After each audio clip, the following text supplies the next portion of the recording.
The new Yummies from Justice Hunters go perfectly with the Mitsurugis. Wait, I know it's the 5th time I've showed you this deck, but hear me out. Starting off with the main deck, I have 3 copies of Cupsy Yummy, 3 copies of Lolly Yummy, and 3 copies of Cookie Yummy. For the other Yummy cards, I have 1 copy of Mignon, the Field Spell, and 1 copy of Surprise. For the Sky Striker package, I have 3 copies of Engage, 1 Widow Anchor, and 1 Hornet Drones, 3 copies of Habakiri, 1 Ame no Murakumo no Mitsurugi, 1 Aramasa, 1 Saji, and 1 Kusanagi. Then I have 3 copies of Prayers and 1 Ritual. And that is it for the Mitsurugi package. I have 3 copies of Mulcharmi Fuelos, 3 copies of Ash Blossom and Joyous Spring, 3 copies of Droll and Lockbird, 1 Call by the Grave, and 3 copies of Forbidden Droplet. For the extra deck, I have 1 copy of Gravity Controller, 3 copies of Yummy Snatchy, 1 copy of Kagari, 1 copy of Uka no Mitsune no Onari, 1 IP Masquerena, and 1 SP Little Knight, 1 number 60 Dugaris the Timeless, 1 Cupsy Way, 1 Lolly Way, and 1 Cookie Way, 1 Metal Marsher, and 2 copies of Herald of Arclight. For the side deck, I have 3 copies of Molstrami Meows, 3 copies of Fantastical Dragon Phantasme, 1 Talents,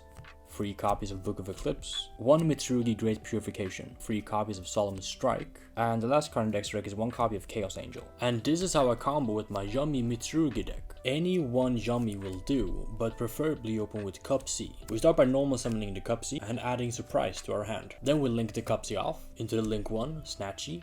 We use Snatchy's effect on summon to grab the field spell in Mignon, which activates to our field. Here we use Mignon's effect to reborn the Cupsy from our graveyard, and we synchro away the Snatchy and the Cupsy into a Cupsy Way. With the Cupsy Way, we add a Cookie and a Lolly from our deck to our hand, and we discard a card. We summon one of the Yummies from our hand. We synchro these two away into a Metal Marsher. Metal Marsher's effect on summon brings back a tuner in defense position, being the Cupsy Yummy Way. Then we link the Cupsy Yummy Way off into a Snatchy. Now we summon the Lolly from our hand, and here your opponent has to nib you. If they have Nibiru the Primal Being and they do not drop it here, you just make Arclight and then you can negate the Nibiru. You synchro these two away into an Arclight. You activate Yummy Surprise, bring back any of your level 1 Yummies. Synchro away these two into a Lolly Yummy Way, which brings back 2 of these with their effects negated.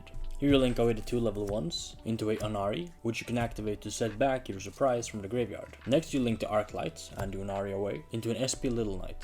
Arclight then surges as a Habakiri, which we reveal to our opponent to summon and tribute Saji, which we can then activate to add Ritual. We play Ritual to summon from our hand by triggering an Aramasa from our deck. We activate Kusanagi as Chainlink 1, Aramasa as Chainlink 2. We add Habakiri and add back the targeted Ritual. We activate Ritual to summon from our deck, summon Murakumo by tributing the Habakiri, and you activate Habakiri's effect in the graveyard to add a Prayers. And then you probably bring back the Habakiri. There is an argument to not do so, because you are clogging up your field. When the Lollipop eventually tags out, it summons back 2, and when you do so and bring back the Cupsy Yummy Way we summoned earlier, as well as any of your 1 stars, you're just clogging up your board. However, what will probably end up happening is you do summon this back because you don't want them to attack over the SP, and you just use SP to face this out and one of their cards, thus you still have plenty of space to play. This board is way more threatening than the typical Yummy board, and you present lethal even if they do banish the Mignon, because the Mitsurugi cards are just so big. Whenever your opponent tries to interact with you, you have the option of just discarding more cards from their hand,